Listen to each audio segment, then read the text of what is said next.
નમસ્કાર. નિર્માણ ન્યૂઝની વિશેષ રજૂઆત ઝીરોડ કાર્યક્રમ સાથે હું છું યજ્ઞ ત્રિવેદી. દર્શક મિત્રો, આજે ઝીરોડ કાર્યક્રમમાં ચર્ચા વિચારણા કરવાની છે સ્થાનિક સ્વરાજની ચૂંટણી, ડેમેજ કંટ્રોલ અને તેની સાથે પ્રચાર અને પ્રસારને લઈને પણ. કારણ કે સવાલ એ છે કે જ્યારે જે પણ કોઈ અત્યારે હાલ તો ઉમેદવાર એ યોગ્ય નહીં હોય, ડિટેલ્સ અત્યારે હાલ તો જે પ્રોપર નહીં આપવામાં આવી હોય, તો આજે છેલ્લે કે દિવસ હતો કે જ્યાં ફોર્મ રદ થઈ શકે તેવી બાબત હતી.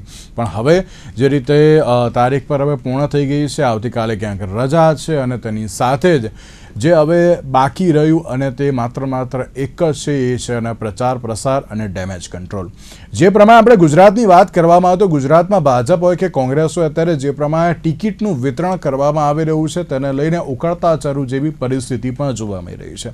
અત્યાર સુધી આપણે કોંગ્રેસમાં ક્યાંક જોતા હતા કે ના આક્ષેપ પ્રતિ આક્ષેપ હોય, વાદ વિવાદ જોવા મળતા હતા, પરંતુ હવે તે ભારતીય જનતા પાર્ટીમાં સતત વધ્યા હોય ને તે પ્રમાણેની પરિસ્થિતિનું નિર્માણ પણ થયું છે. ત્યારે હવે જોવાનું એ રહ્યું કે આ ડેમેજ કંટ્રોલ અત્યારે તો કેવી રીતે કરવામાં આવશે ને સાથે અત્યારની પરિસ્થિતિ પણ શું છે. તમામ મુદ્દાઓ પર ચર્ચા વિચારણા શરૂ કરવી છે. ચર્ચા વિચારણા કરવા માટે અમારી સાથે જોડી ગયા છે રાજુલભાઈ દવે, કે જેઓ રાજકીય વિશ્લેષક છે અને વરિષ્ઠ પત્રકાર છે. સાથે જ સ્નેહલભાઈ જોશી આપણી સાથે જોડી ગયા છે, કે જેઓ ભારતીય જનતા પાર્ટીના પ્રવક્તા છે, અને સાથે અશોકભાઈ પંજાબી આપણી સાથે જોડી ગયા છે, કે જેઓ ગુજરાત કોંગ્રેસના વાઇસ પ્રેસિડેન્ટ છે. જે આપ ત્રણનું સૌથી પહેલાં તો સ્વાગત છે. રાજુલભાઈ, શરૂઆત મારે આપનાથી કરવી છે. રાજુલભાઈ, જ્યારે આપણે સ્થાનિક સ્વરાજની ચૂંટણીની વાત કરતા હોય ને તેમાં પણ અત્યાર સુધી તમે પણ જોયું છે, મેં પણ જોયું છે કે જે અનુસાર આપણે ગુજરાતની આપણે વાત કરીએ તો ગુજરાતમાં સ્થાનિક સ્વરાજની ચૂંટણીઓ કે પછી કોઈ પણ અત્યારે તો ચૂંટણી કેમ ના હોય, તેમાં અત્યારના સમયમાં એપી સેન્ટર હોય રાજકારણનું, અને તે માત્ર ને માત્ર એક જ જોવા મળી રહ્યું છે અને તે છે સૌરાષ્ટ્ર. અને જે પ્રમાણે આ વખતે અસંતોષની જે લાગણી જોવા મળી તેને સૌથી પહેલાં તો આપ કઈ રીતે જોઈ રહ્યા છો ગુજરાતમાં, અને તેમાં પણ ક્યાંક ભારતીય જનતા પાર્ટીમાં આ વખતે સૌથી વધારે જોવા મળી રહી છે? શું કહેશો આપ? ટિકિટોની ફાળવણી થાય એટલે દરેક વખતે રાજકીય પક્ષોમાં અસંતોષ, નારાજગી એ બધું બહુ હવે સામાન્ય બની ગયું છે. પણ આ વખતે ભારતીય જનતા પાર્ટીમાં નારાજગીનો, અસંતોષનો સૂર વ્યાપક પ્રમાણે સંભળાઈ રહ્યો છે. રાજકોટ સહિત સૌરાષ્ટ્રના કેટલાક વિસ્તારોમાં એ અસંતોષ વધારે જોવા મળે છે. અને 2 દિવસ માટે ભાજપના પ્રદેશ પ્રમુખ જગદીશ વિશ્વકર્માને રાજકોટ આવીને કાર્યકરોને મળવું પડ્યું, એ લોકોની વાતો સાંભળવી પડી. અને અખબારી અહેવાલો તો એમ પણ કહે છે કે કાર્યકરોએ જે પોતાનો આંતરિક બળાપો, આંતરિક અસંતોષ પ્રદેશ પ્રમુખની સામે વ્યક્ત કર્યો, એ સાંભળીને પ્રદેશ પ્રમુખ પણ એ પછી એ લોકો જુનાગઢ તરફ ગયા અને ત્યાં પણ એમની પાસે જ આવી બધી રજૂઆતો થઈ એવું સાંભળવા જાણવા મળ્યું છે આપણને. અને એક વાત એક જ હવે કહેવામાં આવે છે કે ઉમેદવાર સામે જોવાનું નથી. આ ભાજપે નવું સ્લોગન કાઢ્યું છે આ વખતની ચૂંટણીમાં, ઉમેદવાર સામે જોવાનું નથી, માત્ર કમળ સામે જોવાનું છે, કમળને જોઈને મત આપવાના છે. આ એક આખું નવું સ્લોગન આવ્યું છે. અને એક નવી વાત હમણાં જ જાણવા મળી એ પ્રમાણે પેનલો ન તૂટે એને માટે બંને પક્ષોએ પોતપોતાના 4 ઉમેદવારોની એક જ પેનલમાં એક સાથે જ પ્રચાર કરવાની તાકીદ કરી છે. એટલે અસંતોષ, નારાજગી એ બધું તો અત્યારે છે જ, બંને રાજકીય પક્ષોમાં છે. હવે કઈ રીતે એને ડેમેજ કંટ્રોલ કરવામાં આવે છે? અમદાવાદમાં માની લો કે મુખ્યમંત્રી ભૂપેન્દ્ર દાદાએ ગઈકાલે ડેમેજ કંટ્રોલની કવાયત હાથ ધરી, રાજકોટમાં પણ કરી પ્રદેશ પ્રમુખે. એ જ રીતે રાજ્યના જુદા જુદા જિલ્લાઓમાં ભાજપના નેતાઓ ડેમેજ કંટ્રોલ કરી રહ્યા છે, કોંગ્રેસના નેતાઓ પણ કરતા જ હશે. પણ આ બધા બંનેની વચ્ચે આપણને કઈ રીતે હવે રાજકીય પાર્ટીના કાર્યકરો કઈ રીતે માને છે, કઈ રીતે એનું આખું મૂડ સ્વિંગ થાય છે, એ બધા ઉપર આધાર છે, જે આગામી 2-4-5 દિવસમાં આપણને જોવા મળશે. વધુ એક સવાલ આપને જ આજે પૂછીશ કે જે પ્રમાણે ચલો ભારતીય જનતા પાર્ટીમાં આંતરિક અસંતોષ તો જોવા મળ્યો, પણ રાજુલભાઈ એવી બાબત પણ ચર્ચાઈ રહી છે કે સૌરાષ્ટ્ર હોય તેમજ અન્ય કોઈ પણ જગ્યા હોય કે જ્યાં કોંગ્રેસના ઉમેદવારો હતા તેમાં જૂથબંધીના કારણે પણ ક્યાંક ઘણો બધો વિવાદ જોવા મળી રહ્યો છે, આંતરિક જૂથ જે બની ગયા છે તેને લઈને પણ. એટલે મેં હમણાં જ કહ્યું એમ, બંને રાજકીય પક્ષો જૂથબંધીનો અને અસંતોષનો સામનો કરી રહ્યા છે. દાખલા તરીકે રાજકોટમાં જ એક વ્યક્તિને ટિકિટ આપવામાં આવી, એના વિરોધમાં એના વોર્ડ પ્રમુખે રાજીનામું આપ્યું છે, આજનો જ દાખલો છે. એ જ રીતે ભૂતપૂર્વ કોર્પોરેટરો હતા, એણે પણ રાજકોટમાં કોંગ્રેસમાંથી રાજીનામું આપ્યું છે. પણ કોંગ્રેસની વાત એવી છે કે અત્યારે એનો વ્યાપ પ્રમાણમાં નાનો છે. એટલે એ છતાં એનામાં જે રીતે અસંતોષ જોવા મળ્યો છે, એ રીતે નારાજગી જોવા મળી છે, એને નેતાગીરીએ ગંભીરતાથી લેવી જોઈએ. આજના જ અખબારોમાં મેં સમાચાર વાંચ્યા, સુરતના કોઈ કાર્યકરે રાહુલ ગાંધીને કાગળ લખ્યો છે કે તમે ગમે એટલી મહેનત કરો પણ ગુજરાતનું જે કોંગ્રેસનું માળખું છે, ગુજરાત કોંગ્રેસના જે નેતાઓ છે, એ કોઈ રીતે સમજવા તૈયાર નથી અને ટિકિટોની વહેંચણી નહીં પણ વેચાણ થયું છે, એવો આક્ષેપ સુરતના કોઈ કાર્યકરે રાહુલ ગાંધીને લખેલા પત્રમાં કર્યો છે. એટલે કોંગ્રેસ પક્ષે પણ જે બાબતો હોય એને હળવાશથી લેવાને બદલે બહુ જ ગંભીરતાથી લેવી જોઈએ. અને આજે જ ફોર્મ ચકાસણીનો દિવસ છે. આજે આવતીકાલે રજા છે, પાછા ખેંચાશે ત્યારે રાજકોટમાં કોંગ્રેસના 72 જે ઉમેદવારો છે, એમાંથી બહુમતી ઉમેદવારોને સલામત સ્થળે ખસેડવામાં આવ્યા છે. એટલે એનો અર્થ એ થયો કે આંતરિક ભાંગફોડનો અથવા તો ભાજપ તરફથી ભાંગફોડનો ભય કોંગ્રેસ પક્ષને છે અને એ માટે એણે આવા આગોતરા પગલા ભર્યા છે. બિલકુલ બિલકુલ સાચી. દર વખતની અત્યારે હાલ તો પરિસ્થિતિ જોવા મળતી હોય છે. અશોકભાઈ, આપ એમ કહેતા હતા કે ના, ચૂંટણી હોય કે ગમે તે હોય, પક્ષ અત્યારે હાલ તો એક થઈને જ્યારે ચૂંટણી લડતો હોય તો પણ અત્યારના સમયમાં, ચલો વિધાનસભાની ચૂંટણી હોય ત્યારે આપણે સમજી શકીએ છીએ, પણ અત્યારના સમયમાં સ્થાનિક સ્વરાજની ચૂંટણીમાં પણ અત્યારે તો ઉમેદવારોને કોઈ એક એવી જગ્યાએ કેમ અત્યારે હાલ તો લઈ જવામાં આવે છે કે જ્યાં અત્યારે હાલ કોઈ પણ પ્રકારનો એવો ડર ના હોય કે પછી આ અમારો કાર્યકર્તા જે કે અમારો ઉમેદવાર છે અત્યારે હાલ જતો રહેશે તેમ. અને ડેમેજ કંટ્રોલ અત્યારે તો સૌથી વધારે ક્યાંક ગુજરાત કોંગ્રેસ અત્યારે કરવાની પણ ક્યાંક ફરજ છે, કારણ કે પેરાશૂટ ઉમેદવારો પણ અત્યારે તો જોવા મળી રહ્યા છે, જૂથબંધીને પણ લઈને અત્યારે તો ચર્ચા જોવા મળી રહી છે. અશોકભાઈ. ના યજ્ઞભાઈ, આપ જો છેલ્લા કેટલાક વર્ષોથી જે ચૂંટણીઓ થઈ રહી છે, એમાં કોંગ્રેસ હોય કે ભાજપ હોય, ઘણી જગ્યા ઉપર આ પક્ષોએ પોતાના ઉમેદવારોને શહેરથી બહાર કે બીજી જગ્યા રિસોર્ટમાં લઈ જવાની ફરજ પડી છે. એ આપણા રાજકારણનું કમ ભાગ્ય છે, દુર્ભાગ્ય આપણે કહી શકીએ છીએ એની અંદર. આ ફક્ત આમાં કોંગ્રેસ નહીં, ભાજપની અંદર પણ ઘણા લોકોને ગયા ટાઈમ ઉપર આપણે બધું જોયું, છાપાઓની અંદર સમાચાર છાપ્યા હતા કે આ બધી વસ્તુઓ થાય છે. હકીકતમાં શું છે કે જે મેં ઘણીવાર તમને વાત કરું છું કે સત્તા માટે જે છે એ અમુક લોકો જ્યારે પક્ષોમાં આવતા હોય છે તો આવા લોકો આ બધું કરતા જ હોય છે. હવે કોઈના માથા ઉપર લખેલું હોતું નથી, છતાં પણ આ બધું થાય છે. અને કોંગ્રેસની અંદર તમે જોઈ શકો છો કે આ વખતે ગયા વખતે પહેલા ઘણું ઓછું અસંતોષ છે.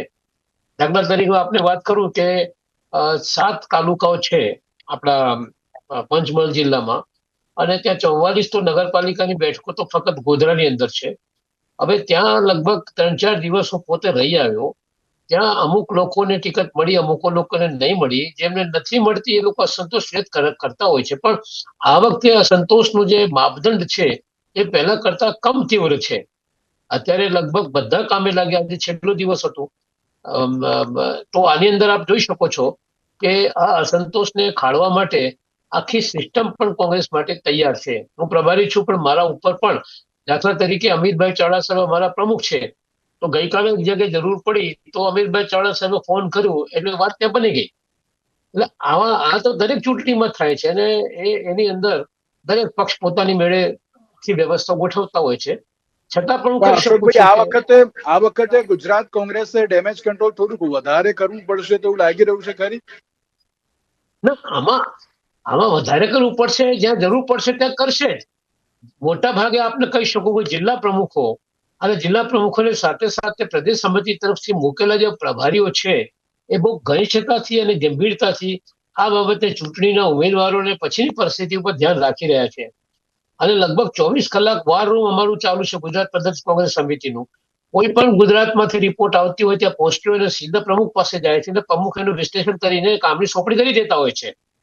તો મને નથી લાગતું કે બહુ મોટી તકલીફ આ વખતે છે. મને લાગે છે અમારા કરતા આ વખતે ભાજપમાં વધારે અસંતોષ છે.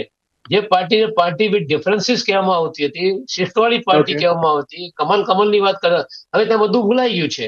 અમારા કરતા વધારે અમારામાં છે જ, પણ અમારા કરતા ઘણા વધારે અસંતોષ ભાજપના બહાર આવી રહ્યો છે.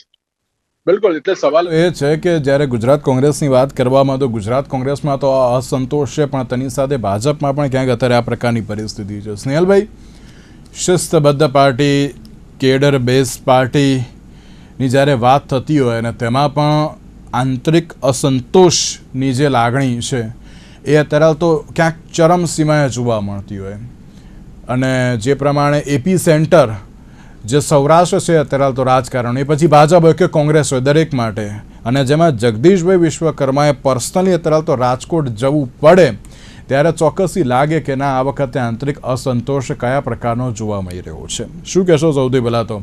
શું લાગે છે કે ના પ્રચાર પ્રસાર પહેલાં ડેમેજ કંટ્રોલ કરી લેશો તેમ? યજ્ઞભાઈ, 26 તારીખ એપ્રિલે મતદાનનો દિવસ, ખૂબ જ મહત્વનો દિવસ ગુજરાત માટે, સ્થાનિક સ્વરાજની ચૂંટણીની અંદર ઉભા રહેલા બધા ઉમેદવારો માટે અને ગુજરાતની જનતા માટે. અને સ્વાભાવિક છે કે જ્યારે ચૂંટણી હોય તો દરેક પોલિટિકલ પાર્ટી મેદાને આવે છે. તેની પાસે જેટલી પણ સ્ટ્રેન્થ ઇન ટર્મ્સ ઓફ એમના કરેલા કામોની goodwill, in terms of workers, in terms of party ના જે પ્લસ પોઈન્ટ છે, એ બધા જ પ્લસ પોઈન્ટ સાથે દરેક પાર્ટી મેદાને ઉતરે છે. હવે ભારતીય જનતા પાર્ટીની જ્યારે વાત થાય તો ભારતીય જનતા પાર્ટી છેલ્લા 30 વર્ષથી ગુજરાતની અંદર ગુજરાતની જનતાના આશીર્વાદથી સત્તાના માધ્યમથી સેવા કરી રહી છે. અને આની અંદર એક સારી વાત એ છે કે ભારતીય જનતા પાર્ટી એક પરિવારની જેમ રહેતી પાર્ટી છે. તમે આ વખતે જોશો તો અક્રોસ દરેક ડિસ્ટ્રિક્ટ, સિટીઝ બધે જોશો તો અમારા ત્યાં દરેક એજ ગ્રુપના, દરેક જાતિ ધર્મના અને દરેક પ્રકારના અલગ અલગ વ્યવસાયથી જોડાયેલા લોકોએ ખૂબ જ સારી રીતે આ ચૂંટણીમાં ઉમેદવારી નોંધાવી અને તેના પછી એક નિયત પ્રક્રિયાથી અમને જે છે તે સિલેક્ટ કરીને પાર્ટીએ મેન્ડેટ આપ્યો છે.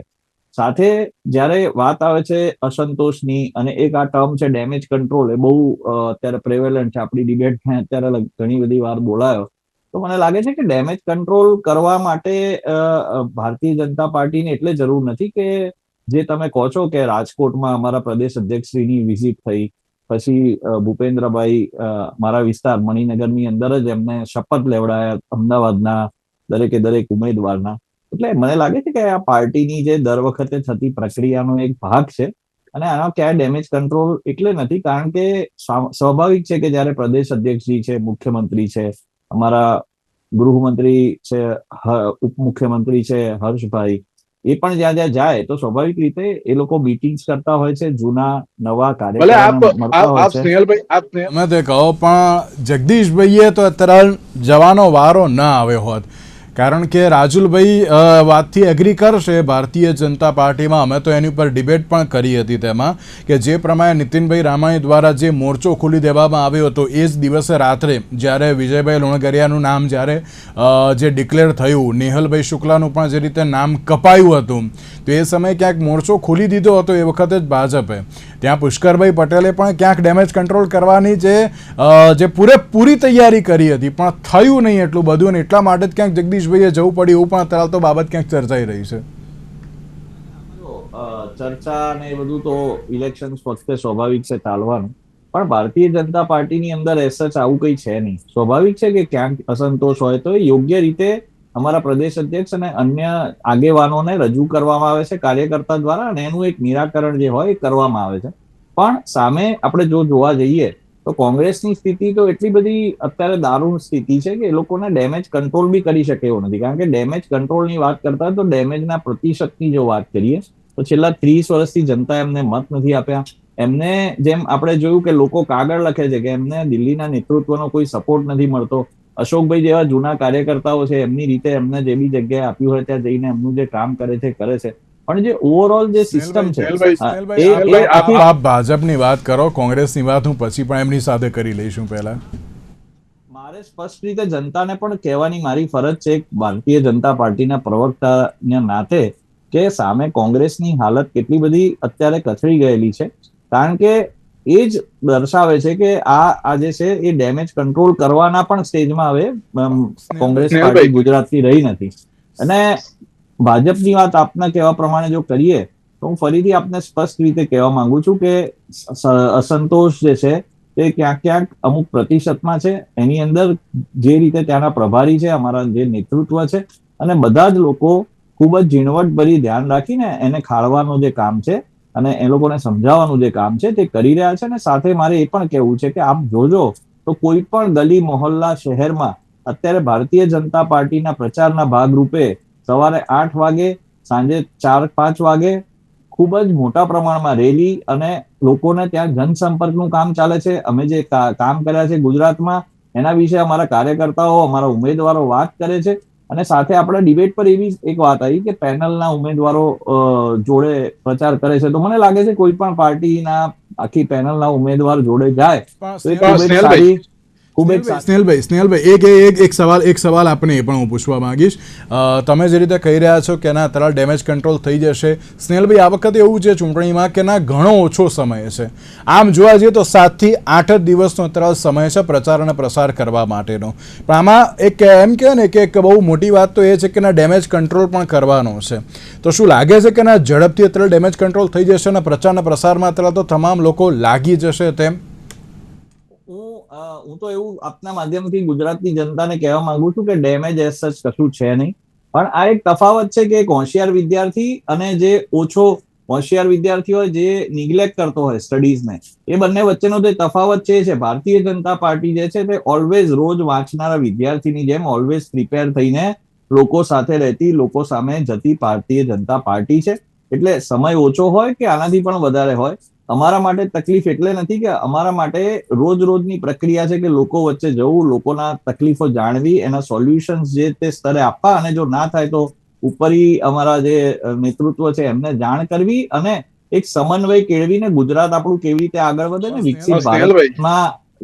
સ્નેહલભાઈ, આ પ્રકારનો સવાલ એટલા માટે થતો હોય છે કે કારણ કે જ્યારે આ બધા સવાલો અમે અત્યાર સુધી, મેં અને રાજુલભાઈ, અમે તો જે પત્રકારો છીએ અમે લોકોએ તો આ દિન સુધી ખાલી કોંગ્રેસને પૂછ્યા હતા કે ના ભાઈ તમારામાં થઈ રહ્યું છે. જ્યારે ભાજપની વાત થાય, ભાજપની આ પ્રકારની પરિસ્થિતિ થાય ને એટલા માટે આટલા બધા જે સવાલ થતા હોય છે કે તમારે તો શિસ્તબદ્ધ પાર્ટી, કેડર બેઝ પાર્ટીની જે વાતો વચ્ચે આંતરિક અસંતોષને અત્યારે તો જે કહેવાય ને ડામવો એ બહુ જ જરૂરી છે. અને એ પણ અત્યારે તો ક્યાંક જલ્દી નહીં થાય ને તો ક્યાંક તમને જ તેની અસર પહોંચે તેવું લાગી રહ્યું છે.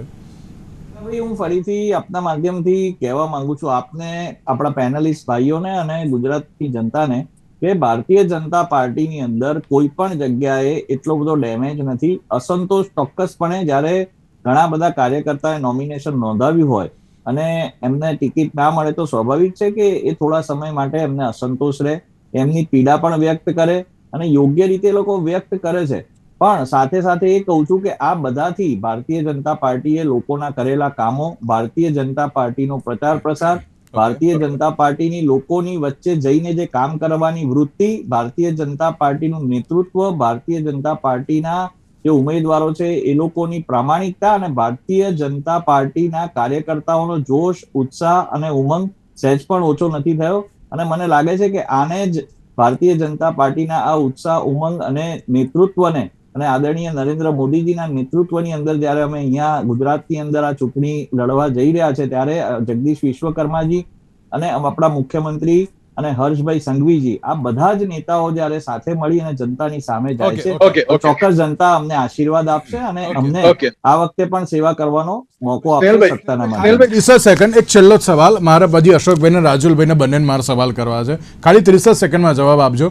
તમે એમ કહો છો કે આટલી મોટી પાર્ટી છે, અમારા આટલા બધા અમારા જે કાર્યકર્તાઓ છે, તો પછી આ પેરાશૂટ ઉમેદવારો લાવવાની જરૂર શું પડી? તમારી જોડે જો કાર્યકર્તાઓ હોય તો પછી એમાંથી જ અત્યારે તો જે પેલું કહે ને કે નક્કી કરવાના હતા, પછી આયાતી ઉમેદવાર લાવવાની શું જરૂર પડી? આજે બધી ટર્મિનોલોજી છે, સ્વાભાવિક છે, પેરાશૂટ ઉમેદવાર, ડેમેજ કંટ્રોલ વગેરે એવા ઘણા બધા આપણે ઇલેક્શન વખતે સાંભળીએ છીએ. પણ હું એક જ સેન્ટેન્સમાં કહેવા માંગીશ કે ભારતીય જનતા પાર્ટીની અંદર કામ કરતો દરેકે દરેક ઉમેદવાર એ પોતે જ્યારે આવી કોઈ વાત આવે છે ત્યારે પોતાના સ્વને ભૂલી અને પાર્ટી માટે અને પાર્ટીના માધ્યમથી દેશ માટે સેવા કરતો હોય છે. એટલે બહુ ઔચિત્ય એટલે નથી રહેતું કે ઉમેદવાર કોઈ પણ હોય, જીતાડવાનું છે કમળને, જીતાડવાની છે ભારતીય જનતા પાર્ટીને અને જીતાડવાનો છે આદરણીય નરેન્દ્ર મોદીજીના વિચાર. જી ઓકે, અશોકભાઈ આપને કંઈ કહેવું હતું આપ એ તો કહેજો, પણ સાથે મારો એક સવાલ આપને એ પણ છે કે તમારી પાસે પણ જો આટલી મોટો પક્ષ છે, કાર્યકર્તાઓ ઘણા બધા છે, તો પછી તમે પણ કેમ આયાતી ઉમેદવાર ઉપર ક્યાંક ભાર મૂક્યો અને કેમ જૂથબંધીને કારણે પણ અત્યારે તો જે કાર્યકર્તાઓ ક્યાંક નારાજ જોવા મળી રહ્યા છે? ના, હું આપને ફરીથી કહેવા માંગુ છું કે કોંગ્રેસ પક્ષ વિરોધ પક્ષ તરીકે છેલ્લા 30 વર્ષથી ગુજરાતમાં કાર્યરત છે, કામ કરે છે. હજારો કાર્યકર્તાઓ સાથેની કોંગ્રેસ જે છે મેદાનની અંદર છે. અસંતોષની જ્યાં સુધી વાત છે ત્યાં સુધી કોઈ એવી ચૂંટણી નથી કે જેમાં અસંતોષ ન થતું હોય.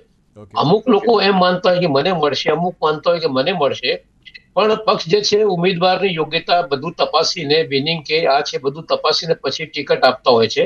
અને 2-3 ચેનલોમાંથી આ જઈને પછી છેલ્લે હાઈકમાન્ડ ટિકિટ જે પાસ કરતી હોય છે. એટલે અત્યારે પરિસ્થિતિ એવી છે કે આખા ગુજરાતમાં કોઈ જિલ્લા પંચાયત કે તાલુકા પંચાયત એવી નથી કે જ્યાં પણ ભ્રષ્ટાચારની બાબતમાં લોકો દુઃખી ન હોય.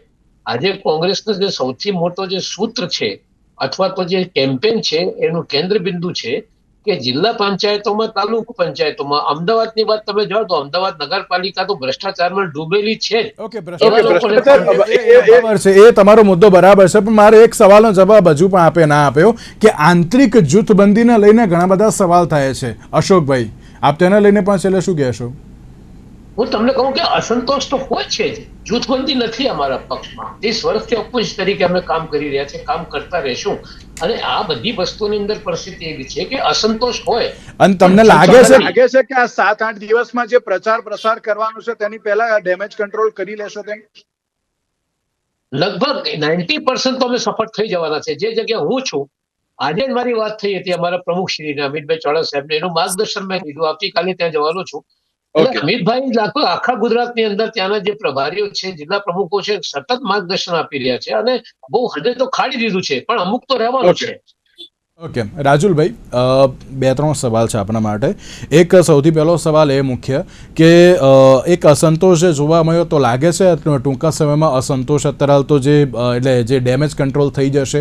કારણ કે એક સવાલ એ હતો કે આયાતી ઉમેદવાર લાયા કેમ? તમારી જોડે આટલો મોટો પક્ષ હતો, આયાતી ઉમેદવાર કેમ? બીજો સવાલ એ પણ હતો કે ઓબીસીની જગ્યાએ અન્યને ટિકિટ આપવામાં આવી અને જ્યાં અન્યની જે ટિકિટ હતી ત્યાં ઓબીસીની ટિકિટ આપવામાં આવી. તેને લઈને પણ ક્યાંક અત્યારે તો જે અસંતોષ જોવા મળી રહ્યો છે, શું તે પણ અત્યારે તો જે કહેવાય ઠારી જશે? અને બીજી બાજુ ઓછો બહુ જ સમય છે પ્રચાર અને પ્રસાર માટે, તો લાગે છે કે ના ડેમેજ કંટ્રોલ બહુ ઝડપથી અત્યારે થઈ જશે અને પ્રચારના પ્રસારમાં પણ ક્યાંક લાગી જશે? છેલ્લે આપ શું કહેશો? એક વાત હું આપને કહું કે રાજકોટમાં જે વર્તમાન કોર્પોરેટરો હતા એમાંથી 50 લોકોને ભાજપે ટિકિટ નથી આપી. અમદાવાદમાં એ સંખ્યા લગભગ 100 કે 125 જેટલી છે. હવે આ જે વર્તમાન કોર્પોરેટરની ટિકિટ કોઈ ને કોઈ કારણોસર કાપવામાં આવી છે અને દરેક બેઠકો ઉપર ઓછામાં ઓછા 10 થી 15 કે 17, 18 જેટલા દાવેદારો હતા. એમાં એને પણ ટિકિટ ન મળે બહુ સ્વાભાવિક છે. તો શું આપણે એમ માની લેવાનું કે આ જેટલા બધા દાવેદારોને ટિકિટ નથી મળી અથવા તો જે વર્તમાન કોર્પોરેટરોની ટિકિટ કાપવામાં આવી છે એ બધા પક્ષ માટે દોડીને કામ કરશે એમ માનવું? હું તો માનું છું કે કદાચ તર્કસંગત મને તો નથી લાગતું. બીજી વાત એ છે કે દાખલા તરીકે જ્ઞાતિ જાતિના જે સમીકરણો જળવાવા જોઈએ એ ઘણી જગ્યાએ નથી જળવાયા અને એને કારણે જ્ઞાતિ જાતિઓમાં પણ અસંતોષ, રોષ જોવા મળે છે. જે મુખ્ય જ્ઞાતિઓ હોય, સવર્ણ જ્ઞાતિઓ, જે મુખ્ય શબ્દ તો ન વપરાય પણ જે સવર્ણ જ્ઞાતિઓ જે છે એમાંથી પણ ઓછી સંખ્યામાં ઉમેદવારોની ટિકિટો આપવામાં આવી છે અને એ અંગે પારાવાર ગણગણાટ શરૂ થઈ ગયો છે.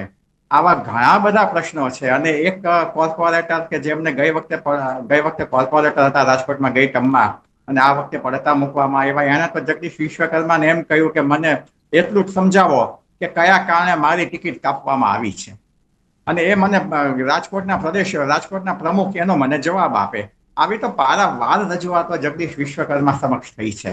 એટલે આ તો એક ઉદાહરણ હું આપને આપું છું. આવી જ રજૂઆતો અન્ય શહેરોમાં પણ ભાજપના અન્ય શીર્ષસ્થ નેતાઓ સમક્ષ થઈ જશે ને, અને નહીં થયું હોય તો હવે.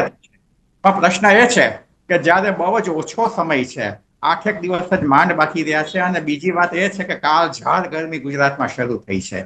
ત્યારે આ પરિસ્થિતિની અંદર કઈ રીતે ડેમેજ કંટ્રોલ થાય છે, કઈ રીતે લોકોને એના પોતાના કાર્યકરોને મનાવી લેવામાં આવે છે, સાચવી લેવામાં આવે છે, એ બધી જ બાબતો ઉપર ઘણો બધો આધાર રહે છે. અને આવતા 8 દિવસ બહુ જ રાજકીય પક્ષો માટે બહુ જ કટોકટીના, હરીફાઈના, સ્પર્ધાના અને એની પરીક્ષાના રહેશે એમ આપણે ચોક્કસ કહી શકીએ. બિલકુલ સાચી વાત છે. તેની સાથે જ સ્નેહલભાઈ, રાજુલભાઈ અને અશોકભાઈ, આપ ત્રણનો આભાર અમારી સાથે આ ચર્ચા વિચારણામાં જોડાવા માટે.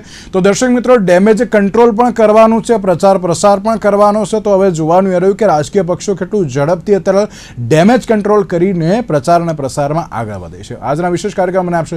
નમસ્કાર.